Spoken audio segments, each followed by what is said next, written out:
My disclaimer, my videos don't necessarily promote one religion. My views and opinions aren't meant to change the minds, opinions or beliefs of others. Watch with an open mind. Disclaimer. Copyright disclaimer under Section 107 of the Copyright Act of 1976. Allowance is made for fair use for purposes such as criticism, comment, news reporting, teaching, scholarship, education, entertainment and research. Fair use is a use permitted by copyright statute that might otherwise be infringing. All rights and credit go directly to its rightful owners. No copyright infringement is intended. We continue to uncover the profound wisdom within the timeless scriptures. Take care and God bless. Hello and welcome to today's video, where we will be discussing Hosea 1 and the theme of following God's inconceivable plan.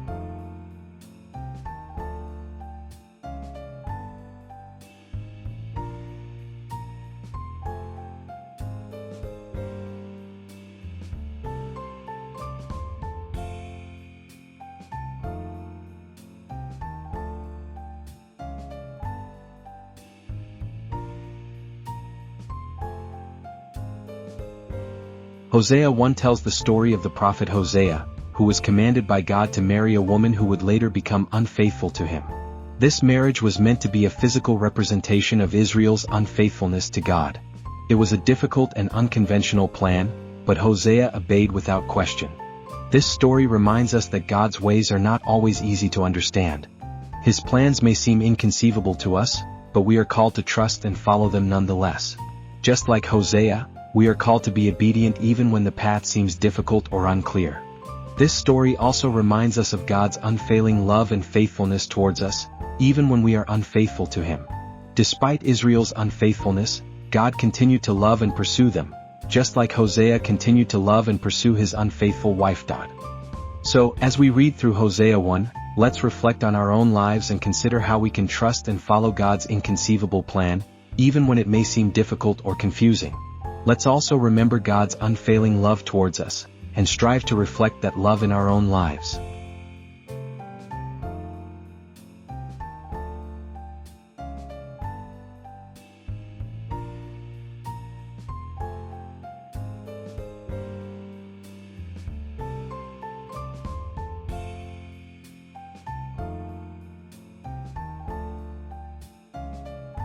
Verse 1.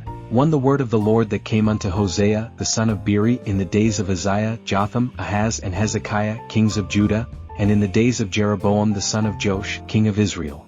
Discussion questions. 1. Why is it important that the book starts with the phrase, the word of the Lord? 2. When did the events of this book occur? 3. What was going on in Judah and Israel at the time?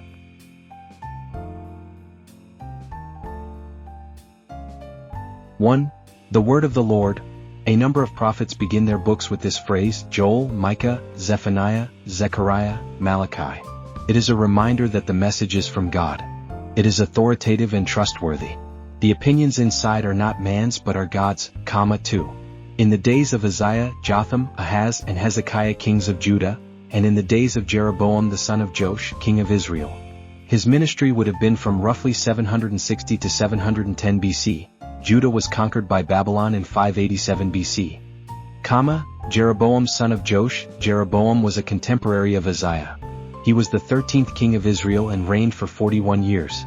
Jeroboam was successful militarily in expanding the borders of Israel, but like all of his fathers before him, he was wicked and rebellious toward the Lord. Uzziah, he reigned for 52 years. It is likely that Hosea's ministry started at the tail end of his reign. Uzziah became king at 16 years old. His name means Jehovah is strength. Uzziah started off as a godly king and enjoyed much success. Finally, he became prideful and offered incense against the law in the temple, at which point he was struck with leprosy. Jotham, he reigned for 16 years. Jotham was acknowledged as a good king, 2 Chronicles 27. He followed the Lord faithfully, also learning from his father's sin, and therefore he did not go into the temple. But during his reign the people acted wickedly. Ahaz was 20 when he became king. He reigned for 16 years. Ahaz was an evil king, 2 Kings 16 verse 2. He engaged in idol worship and committed sacrilege against the temple. During the time of Ahaz, Judah was attacked by Israel, and though it was not conquered, the war was very costly and more than 100,000 soldiers were killed. Hezekiah, he reigned for 29 years. Hezekiah was the best king of Judah. He wholeheartedly followed the Lord, 2 Kings 18 verse 3. During his reign there were many challenges including multiple attacks by Assyria, but God delivered them. He became sick, but after praying he was granted 15 extra years of life. It was during that time that he showed off to Babylon and the seed was planted in that empire to come fight against Judah. Also, Hezekiah was followed by the most wicked king of all, his son King Manasseh.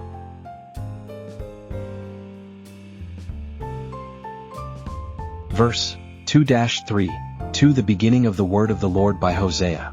And the Lord said to Hosea, Go, take unto thee a wife of whoredoms and children of whoredoms, for the land hath committed great whoredom, departing from the Lord, 3 So he went and took Gomer the daughter of Diblaim, which conceived and bare him a son. Discussion questions. 1. Why would God command Hosea to take a wife of whoredom? 2. How can we interpret this command in light of the fact that God is holy? 3. What possible solutions are there to this interpretative dilemma? 4. How was Hosea's marriage going to be used to teach the people? 5. Since his marriage was a picture of God's relationship with Israel, who does Hosea represent? 6. Who does Gomer represent? 7. What lessons does this surprising command teach us about God? About people? Cross-references. Deuteronomy 23:17-18. None of the daughters of Israel shall be a cult prostitute, and none of the sons of Israel shall be a cult prostitute. You shall not bring the fee of a prostitute or the wages of a dog into the house of the Lord your God in payment for any vow, for both of these are an abomination to the Lord your God. Leviticus 21:14 A widow or a divorced woman, or a woman who has been defiled or a prostitute, these he shall not marry. But he shall take as his wife a virgin of his own people. Proverbs 6:24-26, to preserve you from the evil woman, from the smooth tongue of the adulteress. Do not desire her beauty in your heart, and do not let her capture you with her eyelashes, for the price of a prostitute is only a loaf of bread, but a married woman hunts down a precious life.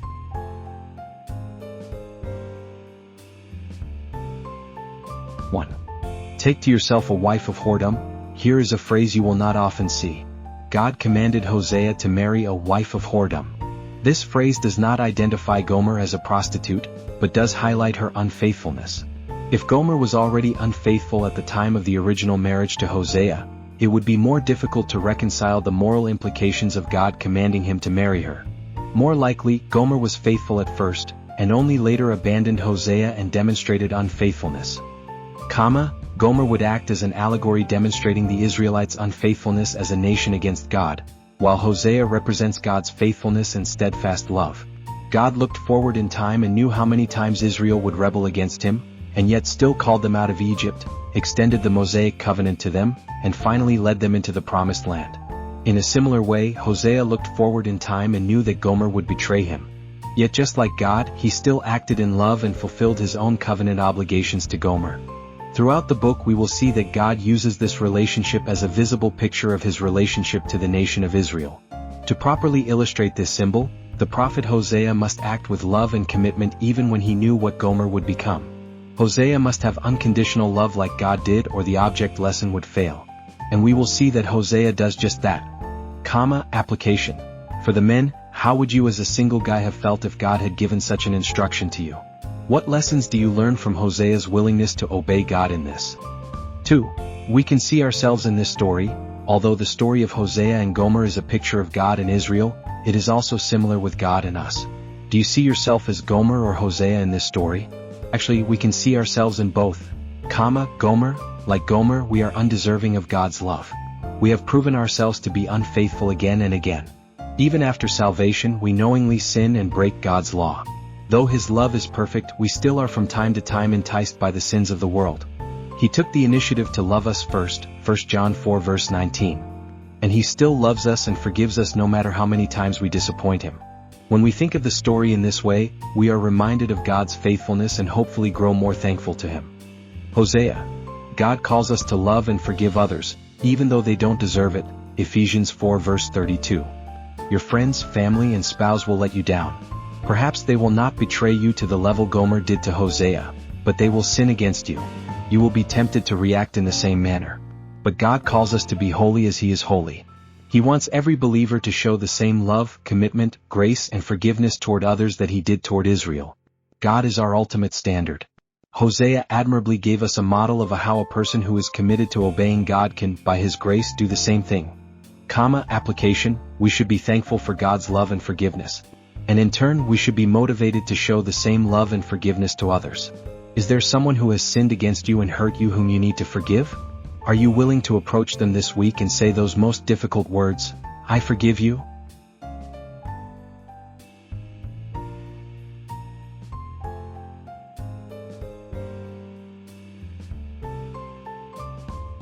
And the Lord said unto him, Call his name Jezreel, for yet a little while, and I will avenge the blood of Jezreel upon the house of Jehu, and will cause to cease the kingdom of the house of Israel, 5 And it shall come to pass at that day, that I will break the bow of Israel, in the valley of Jezreel, 6 And she conceived again, and bare a daughter.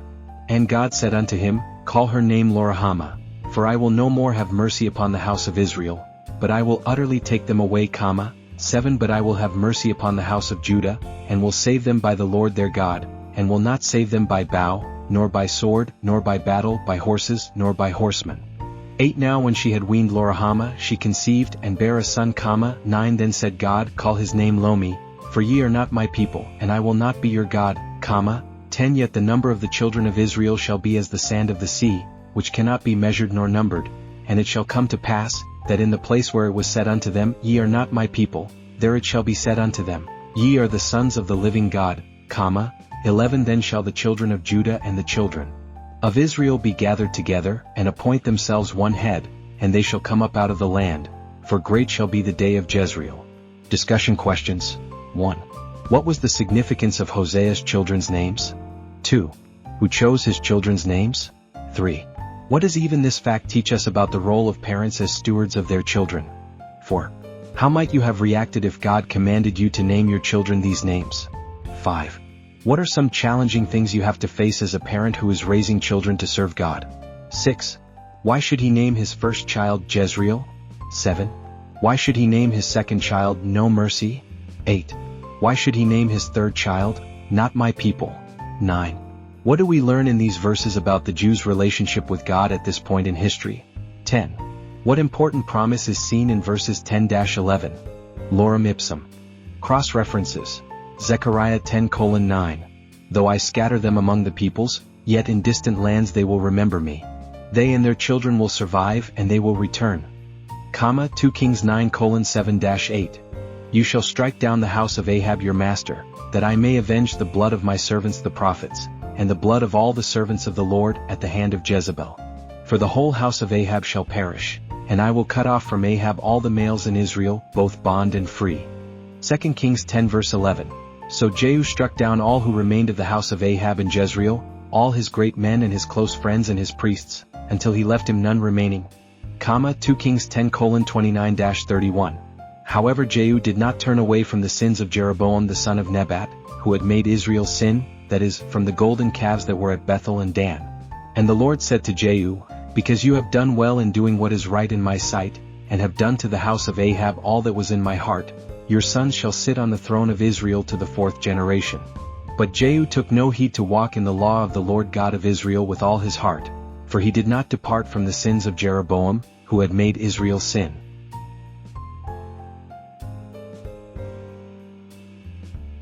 (1) The Lord chose the name of Hosea's children.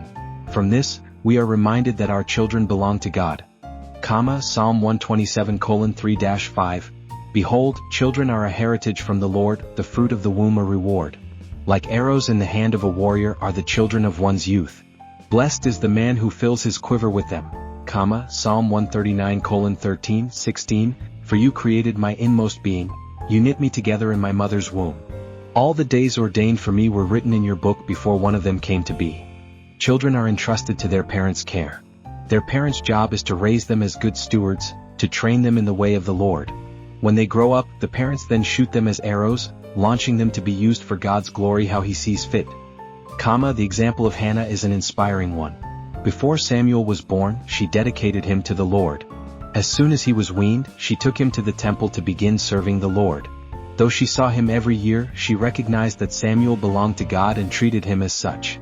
God is not calling us to send our kids away at a young age like she did, but we must approach our children with the same mentality. Sometimes God may also ask us to do something uncomfortable with our kids. Hosea had to give his children very weird names. Imagine naming your child No Mercy, or Not My People.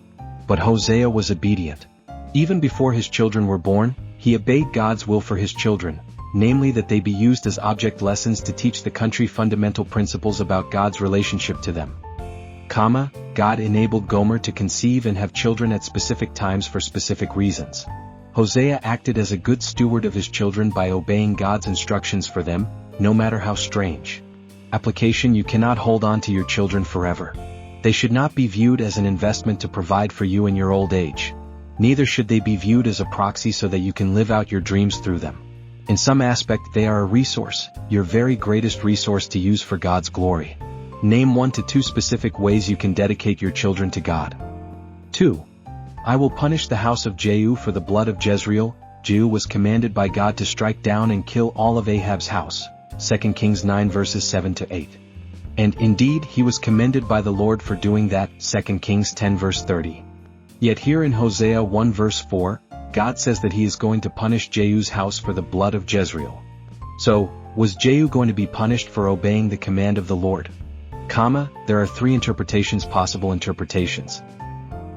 Jehu's house was going to be punished because he went too far in his bloodthirstiness. He not only killed Ahab's family, but he also killed many others connected to Ahab, including friends and priests, in addition to King Ahaziah of Judah. There is no reference that God commanded him to kill so many people. Therefore, it could be that Hosea 1 verse 4 condemns Jehu for his excessive violence and going too far. B. Jehu was condemned because he had the wrong motivation. Though he may have gone too far, he did carry out the instruction of the Lord. But God also looks at our hearts, and in 2 Kings 10 verse 31, we get a glimpse into Jehu's heart. It is not pretty. He did not truly follow God from his heart. A correct action can be sin when we do it with the wrong motivation. See, God may have decided to punish the house of Jehu because he walked in the same sins as those whom he destroyed at Jezreel. Jehu carried out God's sentence against idol worshippers, but then he too led Israel into idolatry. Jehu should have known better. After all, he received a message directly from God about how he was displeased with Ahab's house, but then he went away and did the same thing. Therefore his house would suffer the same fate. 3. No Mercy. This is not a name you see every day. The name of Hosea's daughter was a visible reminder of a prophetic declaration that God would have no more mercy on the house of Israel. They had been warned over and over again about their idolatry and refused to listen. When you look at the Israelite kings, you will notice that not one of them was a good king who followed the Lord. The nation continued to rebel against God from 930 to 720 BC. The nation would be defeated by the Assyrian Empire, reaping what they sowed for their idolatry. Application: God's patience and mercy have limits. Exodus 34:6. Then the Lord passed by in front of him and proclaimed, the Lord God, compassionate and gracious, slow to anger and abounding in loving kindness and truth. God is slow to anger, but that does not mean he never gets angry. He gives many opportunities to repent, but if they are not taken, then finally judgment will come. Though God would not save Israel from destruction, he always promised to preserve a remnant and the nation of Judah would be saved. Their deliverance would not come from strength of arms, but through God's divine intervention. For, not my people, God declared that the nation of Israel was not his people anymore. Just as they had chosen to reject him, so he would choose to reject them. This rejection was not complete in the sense that all of them would have no part of God's blessings. Even in the midst of this declaration, God promised to preserve a remnant. The remnant would not only be made up of the people of Judah, but also the children of Israel. Eventually the nation of Israel will be gathered together and restored to blessing and finally have a relationship with God as his people. During the millennium, this prophecy will be ultimately fulfilled after Israel as a nation embraces Jesus as the Messiah. The one head, in verse 11, is Jesus the Messiah. Application: what does this promise teach us about God? How should you respond to God's faithfulness? Comment: we would love to hear your insights on Hosea 1. Share your insights on this Bible study in our comments section below. We want to help you study the Bible, obey the Bible, and teach the Bible to others. Thank you for watching, and I hope you'll join us for our next video as we continue to explore the themes and lessons found in the Bible. Take care and God bless.